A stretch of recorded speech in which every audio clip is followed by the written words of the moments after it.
చూడండి అన్న, ఈరోజు ఏం నేర్చుకుంటున్నాం మనము? సంఖ్యలను మనము తెలుగులో ఇంగ్లీష్లో రాయాలి. తీపెట్ట గుంజు జాగ్రత్త. చూడండి, ఈ నెంబర్ ఎంతనో చెప్పాలి నాకు. చెప్తారా? రెడీ? చెప్పండి. 2 కలిపి చెప్పాలి. Very good. 273. చూడండి, దీని స్థాన విలువ ప్రకారం మనం ఏం రాసుకుంటాము? విస్తరణ రూపాన్ని రాస్తే దీన్ని ఏం రాస్తాం చెప్పండి? 200.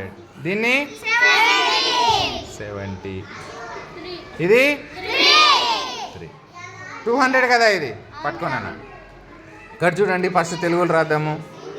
2 మీరు పెట్టండి. 100 ఏడుందో? 200. ఇది ఎంత నెంబరు? 70 ఎక్కడుందో పెట్టండి. Very good. ఇదెంత? 3. Very good. చూసిండ్రా? 2 చదవండి. 273. మీరు రాసేటప్పుడు చూడండి, ఒకటే లైన్లో రాసేయండి. 273. అర్థమవుతుందా? 273. చూడండి, దీన్నే ఇంగ్లీష్లో రాద్దాం ఇప్పుడు. ఇంగ్లీష్లో కూడా నేర్చుకోవాలి మీరు. చూడండి జాగ్రత్తగా. దీని వెనకాలనే మీకు ఇంగ్లీష్ ఉంటుంది.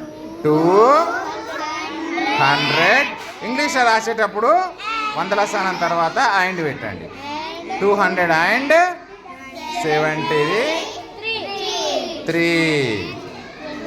273.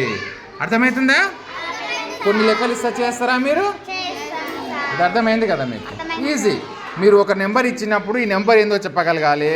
అందులో 100లు ఎన్ని ఉన్నాయి, 10లు ఎన్ని ఉన్నాయి, 1లు ఎన్ని ఉన్నాయి చెప్పగలగాలి. తెలుగులో రాయగలగాలి, ఇంగ్లీష్లో రాయగలగాలి. ఓకేనా?